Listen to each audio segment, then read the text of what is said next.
முன்னாடி தள்ளிக்கோருங்க. ஏதோ அவருடைய கட்டுமலைக்கு போனேன். போற வழியில் அந்த எல்லையில ஒரு மாரியம்மன் ஆலயம் ஒன்று இருக்கும். உன்னுடைய ஆலயத்தில் எனக்குன்னு ஒரு இடத்தை உருவாக்கி என்னை கும்பிட்டுக்கிட்டு இருக்கிறேன்.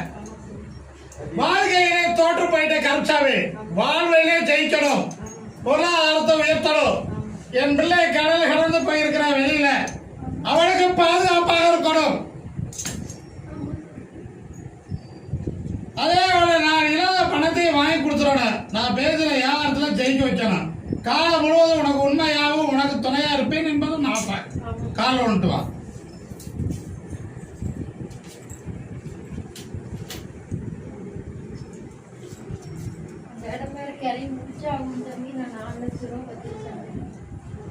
அந்த பணத்தை கிடைக்கும்படி அமைத்து கொடுத்துறேன்.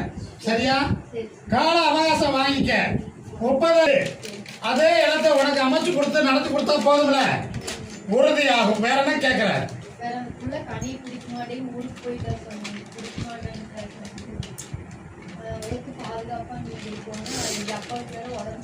அத பாதுகாத்து தார, மாற்றி கொடுத்தற. சரியா? அவனுக்கு இன்னொரு லைன் உருவாக்கி அதைத்தான் போட்டு கொடுக்க வச்சுறேன். சரியா? தைக்கு மேல உறுதியாகும். நான் 60 நாள் பொறுத்திருக்க சொல். உனக்கு 42 நாளைக்குள்ள பணத்தை அமைச்சு கொடுத்து அந்த இடத்த வாங்கி எழுதி கொடுத்தா போதும்ல. வெற்றிகரமா இருக்கும். அது நடந்த உடனே எனக்கு கைக்கு காப்பு, என் பிள்ளைக்கு அன்னதானமும் போட்டு ஜெயித்து கொடுத்தறேன்.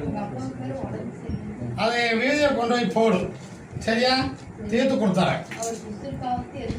எந்த சித்தலையும் வராது, கவலைப்படாத. கவலையே படாத, நான் கூட இருப்பேன். மாத்தி கொடுத்தறேன். ஒரு பொண்ணு மேல சந்தேகமா இருக்கு சாமி. எல்லாம் வந்து உண்மை. நான் தான் கொண்டு குடி வச்சேன் சாமி என் வீட்டுக்கு மேல. அது ஒரு பக்கம் போயிட்டு இருக்கு சாமி. நான் அதை மந்தாள் இங்க வரக்கூடாது, மந்திரமெல்லாம் இங்க பண்ணக்கூடாதுன்னு விரட்டி விட்டுருவேன். நல்ல மாதிரி பேசிட்டு இருக்கிற சாமி. அவன் நல்லவளா கெட்டவளான்னு தெரியல. அவளை நான் பாத்துக்கிறேன். சரியா?